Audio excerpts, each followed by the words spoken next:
FGV Holdings says its board of directors has agreed to take a 20% fee cut effective July till December this year. Its chairman Datuk Wira Azhar Abdul Hamid said during the group's virtual press conference after its AGM that the group's senior management staff, meanwhile, will take 2 days of mandatory no-pay leave and a 20% reduction in their car allowance. Speaking further on the group's cost-cutting measures, CEO Datuk Haris Fadzila Hassan said the goal is to trim costs down by 150 million this year, not just via human labour efficiency but also better production.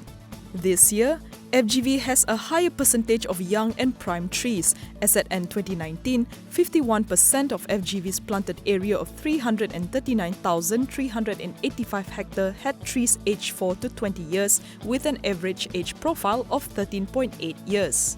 On outlook, FGV is still hopeful of posting positive results for FY20 despite a challenging first quarter, which saw its plantation segment in the red. The optimism stems from the group's expectations that the projected fall in fresh fruit bunch production will be offset by its cost-cutting measures and that CPO prices will stay afloat.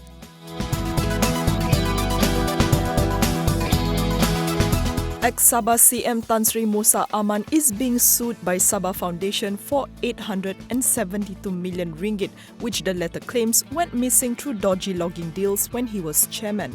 According to news reports, its Board of Trustees Director Datuk Jamalul Kiram Muhammad Zakaria said the claim was filed through e-filing at the Kota Kinabalu High Court on June 16th.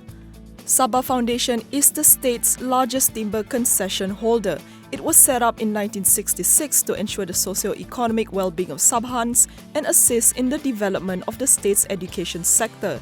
The foundation is reportedly accusing Musa of having used his position to command its subsidiary Rakyat Berjaya to engage in the timber business and sell off its concession areas. The monies were then allegedly diverted to offshore accounts.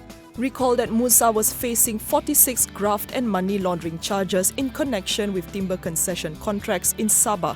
The prosecution dropped all charges earlier this month, citing unavailability of documentary evidence and some witnesses. UMNO, MCA and 2 other parties should be able to recover the funds frozen by the MACC subject to certain processes. This is after the KL High Court dismissed the 4-stay applications by the prosecution to hold the return of the funds, 192.97 million ringgit to UMNO, 300,000 ringgit to Wanita MCA, over 337,000 ringgit to Jekyll Trading subsidiary Perano, and about 777,000 ringgit to event management firm Bin Sabi. The prosecution had argued that the release of the funds would result in the monies being spent, therefore complicating their recovery later should the Court of Appeal dismiss the previous decision by the KL High Court ordering the MACC to return the monies. However, Justice Mohammed Zaini Mazlan pointed out that there is no evidence to show that the parties are insolvent since they have sufficient assets to cover the funds.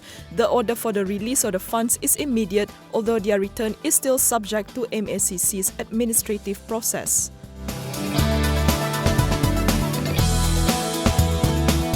Bowsted Holdings saw its net loss jump more than threefold to 73.1 million ringgit in the first quarter of FY20 from 22.4 million ringgit a year ago on the back of weaker performances at several of its business segments. Revenue fell 9.9% year-on-year from 2.51 billion ringgit to 2.26 billion ringgit. In particular, the segments which were affected were the trading, finance and investment, property and industrial, as well as the heavy industries divisions.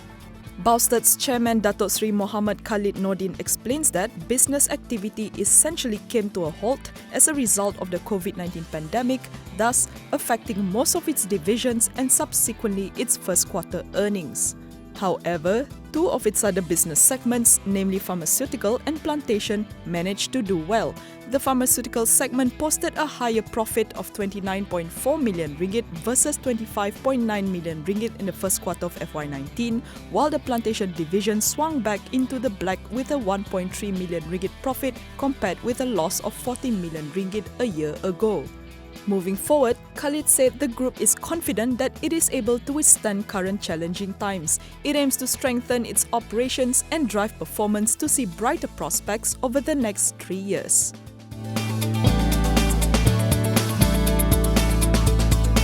UEM Sunrise is flagging the possibility of missing its FY20 sales and GDP targets of 2 billion ringgit each due to economic uncertainties. The group was in the red for the first quarter of FY20, posting an after-tax loss of 21.94 million ringgit versus an after-tax profit of 30.1 million ringgit a year earlier, no thanks to forex losses. Quarterly revenue, meanwhile, more than halved to 195.85 million ringgit from 419.26 million ringgit in the first quarter of FY19. For now, its goal is to be prudent in its spending and conserve cash to ensure liquidity for the group. As at end March, net gearing stood at 0.35 times, while cash balance amounted to 864.3 million ringgit. UEM Sunrise's MD and CEO Anwar Shahrin Abdul Ajib said, in terms of GDV, about 90% of the projects launched last year was conducted in the second half. As a result, revenue for these ongoing projects was lower considering they were at early stages of construction.